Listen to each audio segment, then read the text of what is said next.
On July 3rd, the Department of Labor released the June jobs report. The number came in at around 57,000 new jobs. Economists were expecting more than double that. Continuing unemployment claims climbed to 1.8 million, one of the highest readings since the pandemic. And by every normal definition of the word, this was a bad report, a really bad report. So naturally, the market did what it always does when the economy shows real cracks. It panicked, sold off, and no, wait, sorry, wrong universe. What actually happened is the Dow Jones ripped more than 500 points and closed at a record high above 53,000 for the first time in human history. And it didn't stop there. That same quarter, the S&P 500 posted its best 3 months since 2020. The Nasdaq had its best quarter since the pandemic reopening trade. And somewhere in America, a guy just got laid off from his job, opened his 401k app to check his balance, and it was UP. That's not a coincidence. And it's not resilience either, which is the word financial media loves to use here. It's something else, because if the economy is genuinely struggling, and the data increasingly says it is, then the question isn't whether stocks should be falling. The question is, who's still buying? And I don't mean that as a rhetorical device. I mean, there are 3 specific identifiable buyers propping this market up right now, and not a single one of them cares what the jobs report says. So, let's meet them. Here's what most people assume is happening. They assume the stock market is basically a live scoreboard for the economy. Jobs go up, market goes up, jobs go down, market goes down. Simple, intuitive, and mostly wrong. Because the stock market isn't pricing in how many Americans have jobs. It's pricing in how many shares are being bought, relative to how many are for sale. And those used to be roughly the same question. They aren't anymore. Because today, there are 3 enormous mechanical sources of demand for stocks that have absolutely nothing to do with whether the economy is healthy. There's the floor, there's the funnel, and there's the fresh money. And once you see all 3, you'll never read a jobs report the same way again. Let's start with the floor. Every quarter, corporations take their leftover cash, and instead of building factories, hiring workers, or raising wages, they use it to buy their own stock. It's called a buyback. And in 2026, S&P 500 companies are on pace to spend somewhere north of $1.2 trillion doing exactly this. That's not a typo. That's a new record, blowing past anything we've seen before, including the last time this number spiked, which, conveniently, we'll get to in a minute. And buybacks aren't spread evenly across the market either. The top 20 companies in the S&P 500 alone are responsible for roughly half of all buyback spending. So, a small handful of the richest companies in America are the ones with their finger permanently on the buy button, regardless of what the labor market is doing. And here's why that matters. Mechanically. When a company buys back its own stock, it reduces the number of shares available to everyone else, which mathematically pushes the price up, or, at the very least, creates a permanent floor of demand underneath it. It doesn't matter if consumer spending slows down.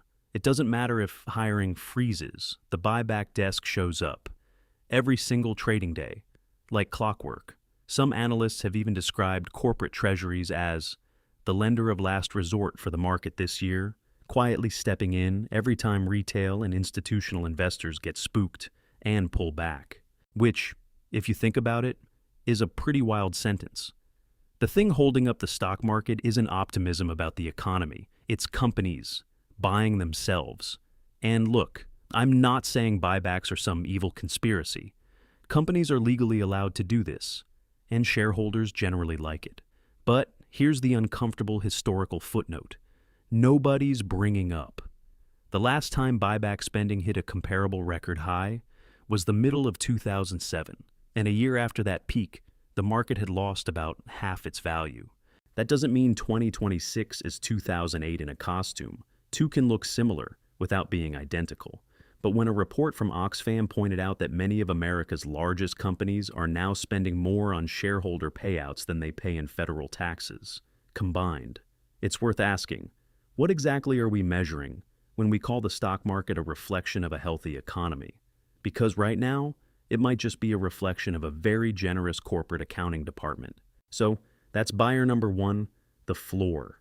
Now let's talk about buyer number two, the funnel.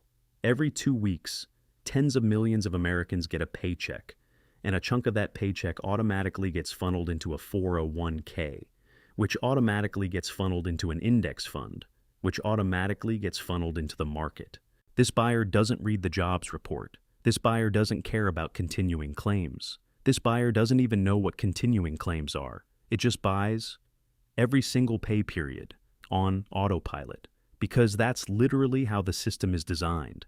And this wouldn't be a problem if that money were spread evenly across 500 different companies. But it's not, because most of these index funds are market cap weighted, meaning the bigger a company already is, the more of every single dollar automatically flows into it. And right now, the Magnificent Seven, Apple, Microsoft, Nvidia, and Friends make up around a third of the entire S&P 500's value. Expand that out to the top 10 companies, and you're looking at roughly 40% of the entire index concentrated in 10 names. So, when your paycheck buys the S&P 500, you're not really buying 500 companies. You're mostly buying 10 of them, on repeat, automatically, whether the economy is booming or bleeding. It's the closest thing Wall Street has to a subscription service, except the product is stock in Nvidia, and you can't cancel it without changing your entire retirement strategy. Which brings us to buyer number three, the fresh money. And this one's brand new, like less than a week old at the time I'm recording this. On July 4th, the federal government officially launched something called Trump accounts. Every American child born between 2025 and 2028 automatically qualifies for a $1,000 seed deposit from the U.S. Treasury, invested directly into a low-cost S&P 500 index fund by default. Parents can add up to a few thousand more per year. Employers can match it. Even corporations have jumped in, with companies like Goldman Sachs, Morgan Stanley, and Dell all pledging additional contributions for employees' kids. And look, as a savings vehicle for children, this isn't inherently a bad idea. But strip away the branding for a second and look at the mechanism. We've now created a third automatic price-insensitive buyer of the stock market, except this one starts before the shareholder can hold a bottle. President Trump put it plainly at the launch event, saying, quote, "So for years, Washington politicians have left our children with nothing but debt, nothing but problems. Now, with the help of so many of you here today, we're jump-starting financial freedom for young Americans and helping them to build the future." And later, defending the broader stock rally, he said simply, quote, "Everybody's profiting," which, according to the Federal Reserve's own data, isn't exactly true, because the top 1% of Americans own roughly half of all the equity wealth in this country. But sure, everybody's profiting, newborns included, apparently. So, think about the ladder we've built here. Corporations buy their own stock, automatically. Workers buy the market automatically, through their paychecks. And now, infants buy the market automatically, because the federal government mandated it at birth. 3 separate forced buyers, none of them making a judgment call about the economy. All of them mechanically pushing money into the same handful of mega cap stocks, every single day. So, here's where this gets uncomfortable, because if 3 mechanical buyers are propping the market up, regardless of economic conditions, then the stock market stops being a scoreboard for the economy and starts being a scoreboard for something else entirely. A scoreboard for WHO-owned stock in the first place. And that's the actual answer to the question in the title of this video. If the economy is bad, why do stocks go up? Because the stock market was never really measuring the economy you live in. It's measuring the economy owned by roughly the top 10% of Americans, who hold the overwhelming majority of equities, while the bottom half of the country owns essentially none. So, when the jobs report comes in weak, when continuing claims tick up, when part-time work quietly replaces full-time work, that pain shows up in real people's bank accounts. But it doesn't show up in the S&P 500, because the S&P 500 isn't pricing in their paycheck. It's pricing in corporate buybacks, 401k autopilot flows. And now, apparently, the investment accounts of literal newborns. Two economies, wearing one ticker symbol, and this isn't even a new phenomenon. It's just accelerating. Economist Paul Samuelson said something back in the 1960s. That's aged strangely well. He joked that Wall Street indexes had, quote, predicted 9 of the last 5 recessions, meaning the market has always been a noisy, unreliable narrator of what's actually happening on Main Street. But the gap used to be a rounding error. Now, it's a canyon. Because in the 1960s, corporations weren't spending over $1 trillion a year buying their own stock. In the 1960s, index funds barely existed, let alone controlled tens of trillions of dollars in price-insensitive capital. And in the 1960s, the federal government definitely wasn't opening stock brokerage accounts for babies. The mechanical gap between the market and the economy hasn't just widened.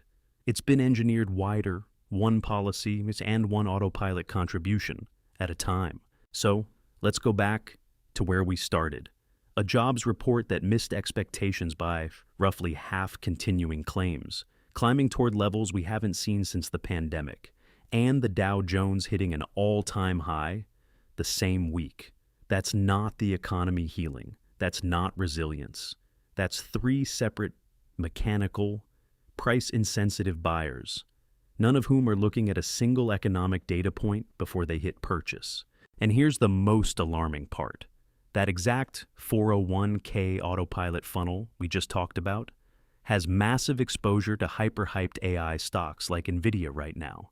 If this AI bubble bursts, which major financial experts are actively warning us about, a huge chunk of your retirement savings could take a massive hit. I broke down exactly when this crash could hit and how you can keep your money safe right here in this video. Click on it and check it out right now.